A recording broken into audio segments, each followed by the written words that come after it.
shumë e rëndësishme për ne dhe është lloji i marrëdhënieve që do të kemi mes nesh. Unë e quaj marrëdhënie beslidhje dhe jo marrëdhënie interesi.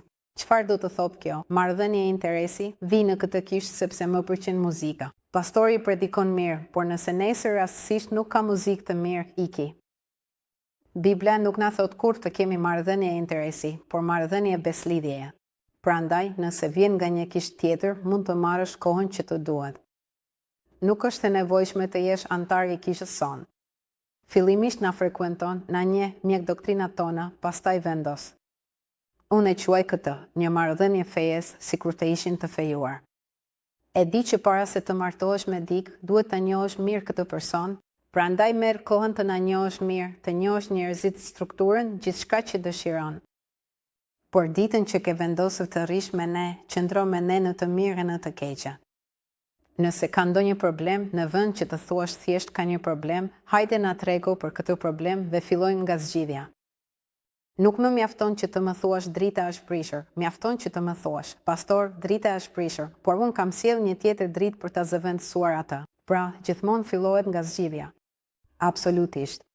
Çfarëdo që të ndodh, në të mirë apo në të keqe, qëndro me ne, vrapo me ne, lutu për ne, mendo nëse sot të pëlqej, nesër çmenden.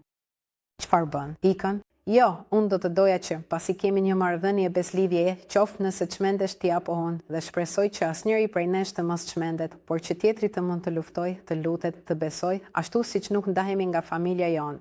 Apo jo. Baba jut, nëna jote, qoftë se të pëlqejnë apo jo, janë të tutë dhe ti lufton që ajo marrëdhënie të shkojë mirë. Ja, ky është lloji i marrëdhënies që do të donim të kishim mes nesh. Prandaj, kur ka probleme, grindje, probleme zemre, nuk ka rëndësi, gjithmonë mund ta themi me edukat. Edhe mua që jam pastori, mund të më thoni nëse të lëndoj kur kaloj. Më vjen keq, por më ke lënduar.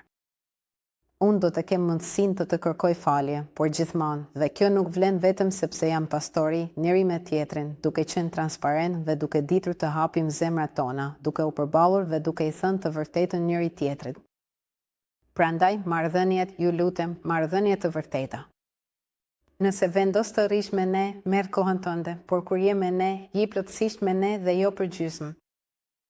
Gjithashtu, një gjë tjetër e rëndësishme që do të vëresh në kishën tonë është se jemi pak më modern, kemi ndryshuar disa gjëra, nuk themi paqe, nuk përdorim shamin, nuk i quajmë vëllezër dhe motra. Sigurisht që besojnë se jemi vëllezër dhe motra.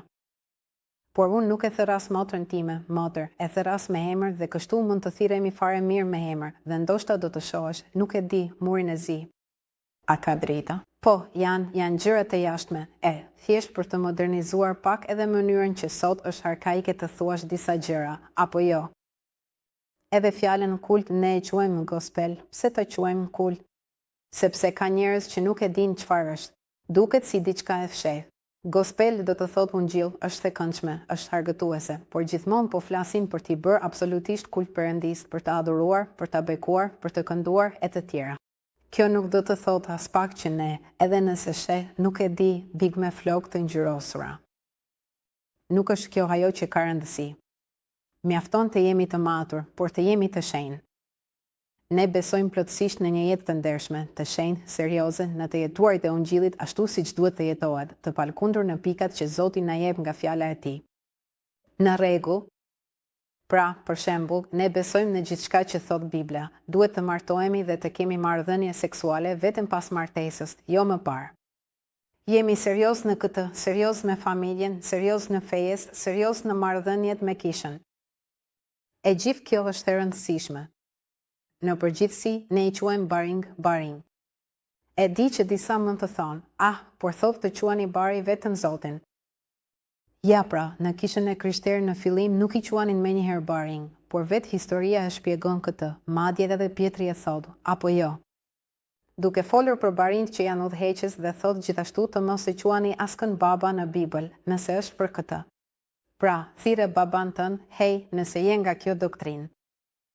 Gjithsesi, këto janë zakonet të kishës sonë. Ne i nderojmë barinjt ashtu si jashtë nderohet doktori, presidenti, pra shërbyesit e Zotit quhen barinj. Dhe nëse je pjesë e kësaj kishe, të lutem të përshtatesh. Janë gjëra të thjeshta, por kjo nuk e zbeh as pak seriozitetin ton të madh dhe pikërisht zellin ton për të jetuar një jetë të shenjtë.